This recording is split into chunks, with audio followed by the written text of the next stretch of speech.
அன்பர்களே, காஞ்சிபுரம் ஸ்ரீ வரதராஜ பெருமாள் கோயிலை பார்த்து கொண்டிருக்கிறோம். கிபி 6ஆம் நூற்றாண்டில் ஸ்ரீ வரதராஜர் ஆலயத்தை பௌத்தர்கள் கைப்பற்றினார்களாம். அப்போது இங்கிருந்த நரசிம்மர், ஹரித்ரா தேவி தாயார் உள்ளிட்ட உற்சவ விக்கிரகங்கள் பாடலிபுத்திரத்திற்கு எடுத்துச் செல்லப்பட்டுள்ளன.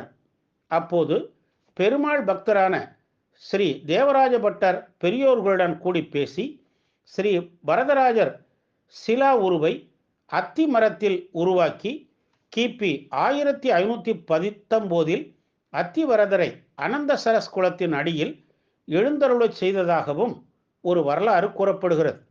அத்திமரத்தால் பிம்பம் செய்து யாகம் செய்து வழிபட்டால் மன மகிழ்ச்சியும் புத்திரப்பேரும் உண்டாகும் என நாராயண சிற்ப சாஸ்திரம் கூறுகிறது. அனந்தசரஸ் குளத்தின் கரையில் சக்கரத்தாழ்வார் சன்னதி உள்ளது. கருவறையில் 16 ஆயுதங்கள் தரித்து சேவை சாதிக்கிறார் ஸ்ரீ சக்கரத்தாழ்வார். இந்த விக்கிரகத்தின் மறுபுறம் ஸ்ரீ நரசிம்மர் உள்ளார். அருகே உற்சவமூர்த்தியும் உள்ளது.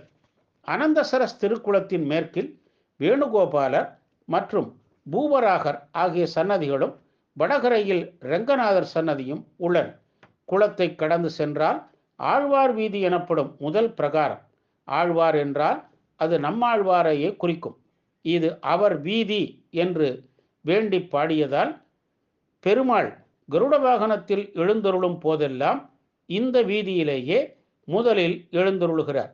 எனவே நம்மாழ்வாரை சிறப்பிக்கும் வகையில் இதனை ஆழ்வார் வீதி என சிறப்பித்தனர். இங்கு ஆழ்வார்களையும் ஆச்சாரியர்களையும் தரிசிக்கலாம். நம்மாழ்வார், மணவாள மாமுனிகள், ராமானுஜர், வேதாந்த தேசிகர் ஆகியோருக்கு மட்டுமே தனி சன்னதிகள். நம்மாழ்வாரோடு மதுரகவி, நாதமுனிகள் ஆகியோரும் எழுந்தருளியுள்ளனர்.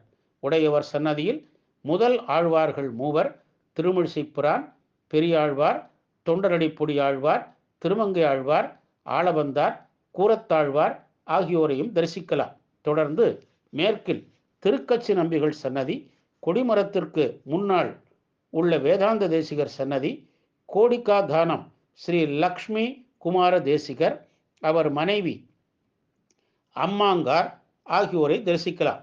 கிபி 14 முதல் 16ஆம் நூற்றாண்டு வரை விஜயநகர சமஸ்தான ஆட்சியில் காஞ்சி இருந்தது. அப்போது வாழ்ந்த தாத தேசிகன் என்பவர் இந்த கோவிலுக்கு பல திருப்பணிகளை செய்தார். இவரது பரம்பரையில் வந்தவரே கோடிக்கா தானம் ஸ்ரீ லக்ஷ்மி குமார தேசிகர். இவரும் பல்வேறு திருப்பணிகளை இங்கு செய்தார். இங்கு உள்ள அம்பாள் காலக்ஷேப கூடம் குறிப்பிடத்தக்கது. வேதாந்த தேசிகரின் குரு நடாதூர் வரதாச்சாரியார் தினமும் பெருமாளுக்கு பாலை நன்கு ஆற்றி நிவேதனம் செய்து வந்தார். தாயை போல் வாஞ்சையுடன் செயல்பட்டதால் பெருமாள் இவரை அம்மாள் என்று அழைத்தாராம். அன்று முதல் இவர் நடாதூர் அம்மாள் என அழைக்கப் பெற்றார். இவர் தம் சீடர்களுக்கு உபதேசித்த இடம்தான் காலக்ஷேப கூடம். ஆழ்வார் பிரகாரத்திலிருந்து 4ஆம் பிரகாரமாகிய ஆளவந்தார் பிரகாரம் இங்குதான் மடைப்பள்ளி உள்ளதால் இதனை மடைப்பள்ளி பிரகாரம் என்று கூறுவர். கோபுர வாயில் வழியே நுழைந்தால் பிரகாரம். இந்த வாயிலை தோடர்மால் வாயில் என்பர். இதில் உற்சவ காலங்களில் பெருமாள் எழுந்தருளும் கண்ணாடி அறை, அபிஷேக மண்டபம், வாகன அறைகள், ஸ்ரீராமர் சன்னதி, திரு அனந்தாழ்வார் சன்னதி, கருமாணிக்க பெருமாள் சன்னதி, மடைப்பள்ளி, ராப்பத்து விழா மண்டபம் மற்றும் பெருந்தேவித்தாயார் சன்னதி ஆகியவை உள்ளன. பெருந்தேவித்தாயார் தனி சன்னதியில் கல்யாண கோடி விமானத்தின் கீழ் கிழக்கு நோக்கி 2 தாமரை மலர்களை ஏந்தி அபயவரத கரங்களுடன் பட்டாடை, அணிமணிகள், பொன்முகடம் தரித்து அமர்ந்த கோலத்தில் கருணை பொழிபவளாக காட்சி தருகிறாள். மகாதேவ்யை என்றும் வாக்கியத்தையே திருநாமமாக கொண்டு பெருந்தேவி தாயார் எனப்படுகிறார். இவருக்கு ஹரித்ரா தேவி, மகாதேவி ஆகிய பெயர்களும் உண்டு. அருகில் தாயாரின் உற்சவர் உள்ளார். திருமகள் பிருகு மகரிஷியின் புத்திரகாமேஷ்டி யாகத்தில் ஸ்ரீ பெருந்தேவி தாயாராக அவதரித்து பொற்றாமரை மலர்களால் ஸ்ரீ வரதராஜரை பூஜித்து வந்தாள்.